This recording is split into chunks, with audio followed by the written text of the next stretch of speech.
Hello everyone, শৈলিস ক্রিয়েশনে সবাইকে welcome. এটা আমার কোয়ার্টারেরই ভিডিও, কোয়ার্টারে থাকাকালীন একটা ভিডিও। এখন আমি ছেলে যেহেতু সামার ভ্যাকেশনের ছুটি, তো আমি এখন বাড়িতে আছি।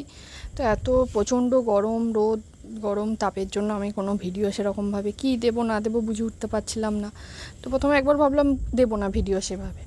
তো যখন দেখলাম যে না, যেগুলো মোটামুটি দিচ্ছি দু একটা 50টার ওপর মানুষজন দেখছে, মনে হলো না কোথাও একটা গিয়ে মনে হলো না ভিডিও। তো এখন তো সেভাবে কিছু শ্যুট থাকেনি, তো এগুলো কোয়ার্টারে মোটামুটি বানিয়ে রেখেছিলাম, ভাবলাম ওইগুলোই দেওয়া যাক। তো এটা সন্ধ্যের পর থেকে একটা ভিডিও শ্যুট করছিলাম।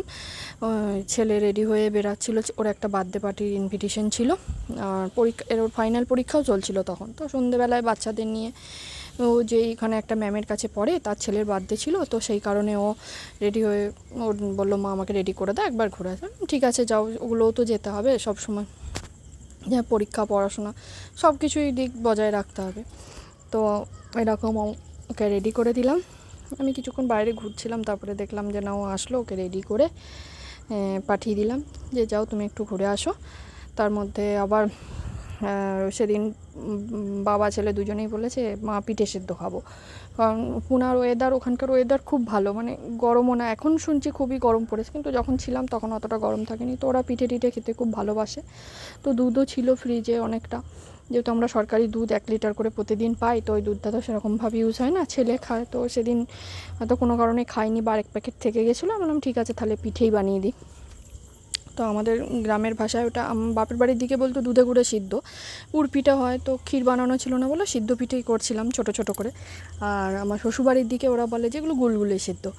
তো যাই হোক, অন্য দিকে কে কী বলে যদি জানা, আবার অন্য কোনো জায়গায় হয়তো অন্য কোনো নামে এই পিঠেটা হয়তো লোকে বলে। তো যদি কারো জানা থাকে আমাকে জানাবে কমেন্টে অবশ্যই। তো সেদিন ওই যে ছেলে রেডি হয়ে, ওকে রেডি করে দিলাম, বললাম যাও তুমি ঘুরে আসো, ততক্ষণ আমি রেডি করি খাবার দাবার। তো সেই সবে সন্ধে হয়েছে, একটু সন্ধে ওইদিকে সব একটু বেলা করেই হয়। ওকে গিফটটাও দিয়ে দিলাম। বাবা বললো সাইকেলে করে যাচ্ছিলো, ওর ওইদিকে সব ফ্রেন্ডরা থাকে, তাদেরকে ডাকতে যাচ্ছে। ওই যে তারাও এসে গেছিলো অর্ধেকটা রাস্তা, তো তারা আবার যখন দেখেছে হেঁটে হেঁটে যাচ্ছে, ও আবার এসে সাইকেল রেখে আবার ওদের সাথে হেঁটে হেঁটে যাচ্ছে। একটা ছোটো বাচ্চা ছিল, তাকে হাতটা ধরে এই যে সবাই মিলে যাচ্ছে। তো তখন অলরেডি 7:30 বেজে গেছিলো। বললাম না সন্ধ্যেটা দেখিয়ে নি, ওদিকে কড়াই দুধ গরম করতে বসিয়েই দিয়েছিলাম। যেখানেই থাকি না কেন একটু ঠাকুর দেবতা রাখতেও হয়, আবার যতটুকু পারি ততটুকু করি, হয়তো সেভাবে করে উঠতে পারি না। তো নিজের যতটা মনে হয় না এটুকু না করলেই নয়, আমি আমার মতো করে যেটুকু যা মনে হয় ওইটুকুই করি।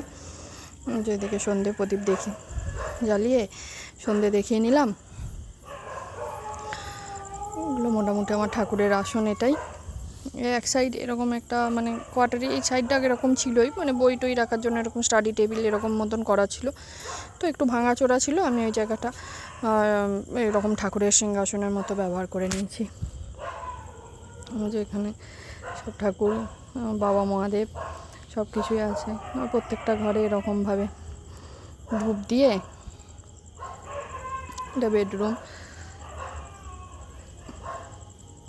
তারপর দিয়ে শঙ্খ একটা ছিল, শাঁখটা মানে এই কোয়ার্টার যখন এই পোস্টিং আসলো তখনই ওই প্যাকিংয়ের সময় কোথায় যে চলে গেছে, অনেক জিনিস খুঁজেও পাচ্ছি না। এবারে এসেছি, এবারে একটা শাঁখ নিয়ে যেতে হবে।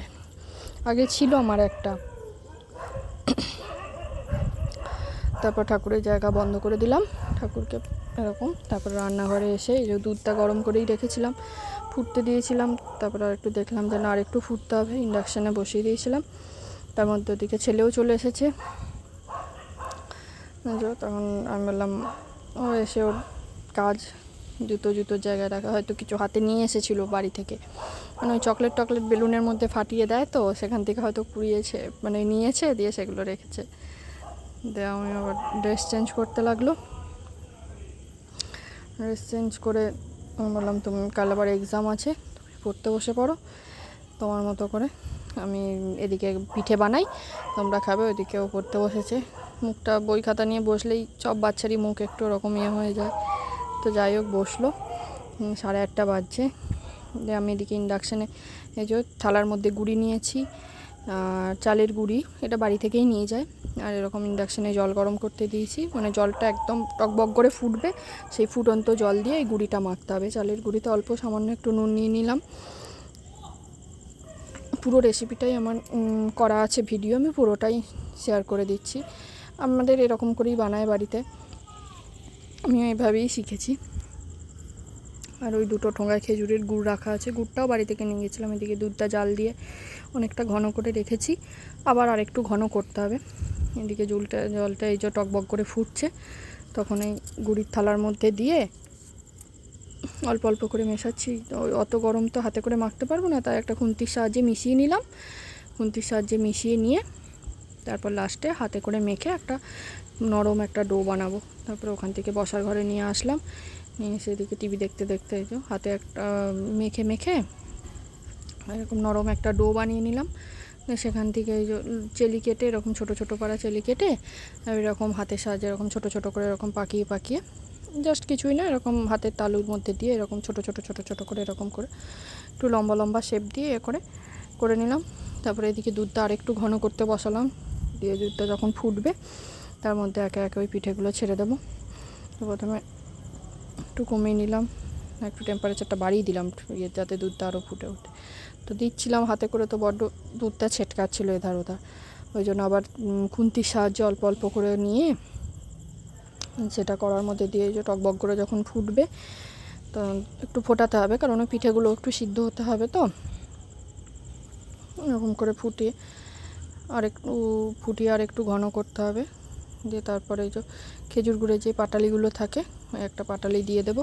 এটা ঠিক মানে কালারটা অতটা ভালো আসে না, মানে মোটামুটি একটু ফ্লেভার আসে। এখন তো অতটা ইয়ে নয় এই গুড়গুলো, আগে যেমন খুব সুন্দর ছিল। তো আমাদের বাড়িতে ওই সময় আমি যখন গিয়েছিলাম গরমে ওই ঠান্ডার সময় বাড়ি এসেছিলাম পুজোর পর যখন গিয়েছিলাম, তো আমাদের বাড়িতে ওই কিছু মাসিরা কাজে এসেছিলো, মানে ওই বাঁকুড়া ওই সাইডের থেকে। তো ওইদিকে ওই খেজুরের গুড় খুব ভালো হয়, যে এই গুড়টা মানে এত সুন্দর গুড়টা ছিল, কি বলবো, মানে দেখুন একবারে অরিজিনাল একবারে গুড়টা, মানে অল্প একটুখানি দিতেই এত সুন্দর। ওই অত বড় চাপটা দিলাম, কি কালার আর কোনো সেন্ট সেরকম এসেছিলো না, সেটা না আসাটাও বলা ভুল, কিন্তু এটা সামান্য দিতে এত সুন্দর কালারটা আসবে আর এত সুন্দর টেস্টটা হবে। যে দেখুন কালারটাই মানে দুটো দেবার পরই কালারটাই পাল্টে গেল, এত সুন্দর, মানে খুব সুন্দর খেতে হয়। যে আমাদের বাড়িতে আবার এরা একটু মিষ্টি বেশিই খায়, আমি অতটা খাই না, কিন্তু কী করবো, আবার আমার আলাদা তুলবো ওর আলাদা, তো মোটামুটি দুটো দিক ব্যালেন্স করে যতটা হয় মোটামুটি এরকম। তারপরে এই যে থালায় 3 জনের জন্য বেড়ে নিয়েছিলাম